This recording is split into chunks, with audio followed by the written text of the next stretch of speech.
Who really wrote Shakespeare? The greatest literary mystery. Hello everyone, I am I.H. Sheehan.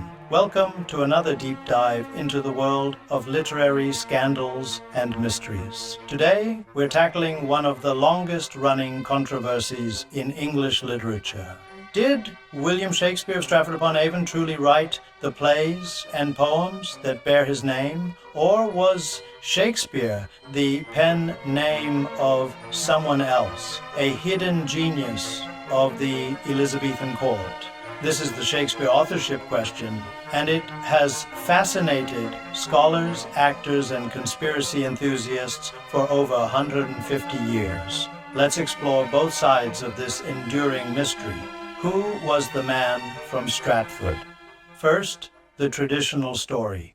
William Shakespeare was born in 1564 in Stratford-upon-Avon to a glovemaker. He likely attended the local grammar school, married Anne Hathaway, had 3 children, and moved to London, where he became an actor and shareholder in the Lord Chamberlain's Men Theatre Company. He retired wealthy and died in 1616. His name appears on many published plays during and after his lifetime. The 1623 First Folio, published 7 years after his death, credits him as the author and includes tributes from fellow writers like Ben Jonson. For most historians and literary scholars, this is more than enough evidence.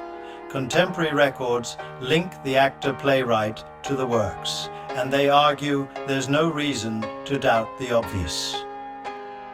The case against Shakespeare of Stratford. During the 19th century and later, doubts began to grow as to who was the real Shakespeare. Why?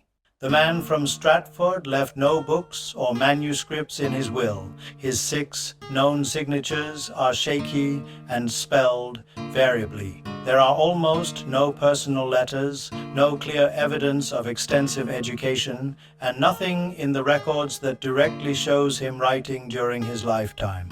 The plays display astonishing knowledge of law, classical literature, foreign languages, Italian geography, court politics, and aristocratic life. Things a middle-class actor with limited formal schooling might not have encountered. Anti-Stratfordians ask, how could a provincial businessman capture the intimate details of noble intrigue so convincingly? Popular candidates include Edward de Vere, the 17th Earl of Oxford, a brilliant courtier, poet, and traveler whose life shows striking parallels with events and characters in the plays. Other names suggested over the years: Francis Bacon, ChristopherMarlowe, and even a group of writers. Supporters of these theories point to the lack of direct literary paper trail for Shakespeare during his life, and argue that a nobleman might have used a pseudonym to avoid the stigma of writing for the public stage. The defense and scholarly consensus. On the other side, mainstream scholars say the doubts are modern anachronisms. They argue we have the same kind of evidence for Shakespeare as for most Elizabethan playwrights: title pages, company records, and contemporary references. Ben Jonson and others praised him personally. The First Folio explicitly names him. Records show Shakespeare, the actor, was paid for performances and was deeply embedded in the theatre world that produced the plays. Gaps in the record? Normal for the period. Many documents simply didn't survive. Stylometric computer analysis and historical context strongly support the Stratford man. Most experts view the authorship question as settled, seeing alternative theories as romantic speculation or even class snobbery.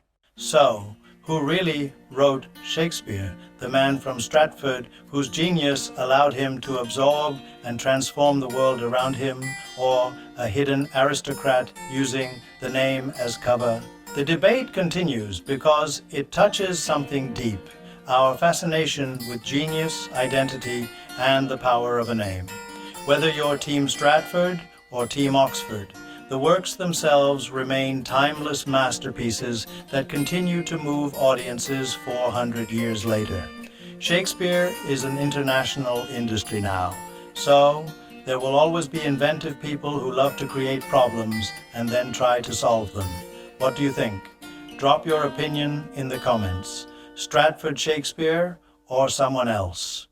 And if you enjoyed this, hit like, subscribe, and check out our previous video on Chaucer's Raptus Scandal for more literary mysteries. Thanks for watching, and I'll see you in the next one. Share in the comments, like and subscribe for more literary explorations.